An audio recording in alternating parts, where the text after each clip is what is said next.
Does your bench press look like this?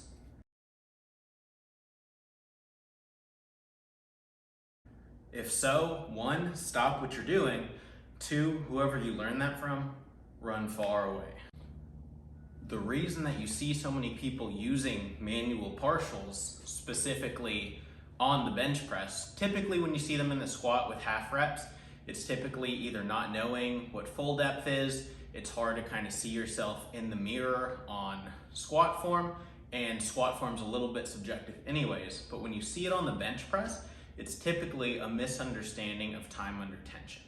The problem with time under tension is it is a good technique. It should be used and implemented in certain situations, but what people don't understand is it's cumulative. People that typically bench like this think time under tension means you need your whatever muscle you're working, so in this case the pecs, the triceps, the shoulders, under constant tension, and if you touch your chest, you're breaking that tension. However, time under tension is cumulative, and that means that if the set lasts longer, then you're getting the same amount of time under tension. So the problem that this is wrong is the fact that you're getting pretty much the same time under tension, whether you're touching your chest or whether you're not touching. To get into the area of partials itself, another reason why this exercise, this technique, whatever you want to call it, is so poor is there's far better ways to do partials. So partials are good for specificity. So if you want to talk again specifically like the bench, that partial where you're working the top range of motion is best for working on lockout sticking points. So if you're talking from a strength perspective / a mechanics perspective, that would be this end range of motion. So if you typically fail bench presses at about 90 degrees of joint angles, that's when you would want to do a partial. Or from a hypertrophy muscle building perspective, it would be more tricep dominant. But if you take a look at something like an automatic partial, so a partial rep where you have an objective stopping point, like the floor press or like the block press, then not only one, is it easier to calculate progressive overload because you know that you're getting the same amount of depth each time. You know, you're not just slowly coming up higher and higher until you have zero range of motion and you don't know whether you're getting stronger or if you're just cheating more, if you're getting less range of motion. But it's also better because you can more safely control heavier loads. So something like a block press, for example, you can typically go anywhere 15 to 30, 40 pounds heavier than your normal bench, get your body used to heavier weights, train that lockout portion, and have a little bit more triceps in your programming.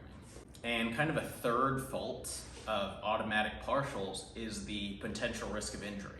Now, a lot of the reasons people do these manual partials is they think it's much safer on the shoulders because they don't have as much external rotation because you're not getting past that deeper point of the chest, getting past 90-degree angles. And yes, you know, excessive external rotation of the shoulders can lead to injury. The problem is if your shoulder isn't strong in that range of motion, then the second that you get into that range of motion, your risk of injury skyrockets. So the best way to reduce risk of injury with any muscle, any tendon, any ligament is slowly, progressively overload that range of motion. If it's such small progression like it should be, your risk of injury is very, very low, and then you're strengthening that area, you're strengthening that resistance curve, you're getting used to putting your muscles, your tendons, your ligaments in that stretch position, and you're working on mobility in the meantime. And again, with the automatic partials, there's no objectivity. What happens when you go too heavy, you drop the weight to your chest, your shoulder's not used to that extra range of motion, you dislocate a shoulder, you tear something. To sum up why no one should be doing these manual partials is there's one of three options if you're doing a manual partial. The first one is just you saw someone doing it, you maybe don't know what you're doing, and you decided to copy it. You know, they threw some fancy terms at you and you believed it. That's okay, you know, that's what we're here to learn about. The other two options are one, you're working with an injury, so say a shoulder injury, but the reason that should be debunked is if you have an existing shoulder injury and you can't get that deep range of motion, then your better alternative is one, work on mobility, even if it's something like doing bodyweight push-ups or knee/assisted push-ups in that deep range of motion to work up to heavier lifts. Two, if you want to avoid that range of motion, you're much better off doing an automatic partial, like the floor press, like the block press we mentioned earlier.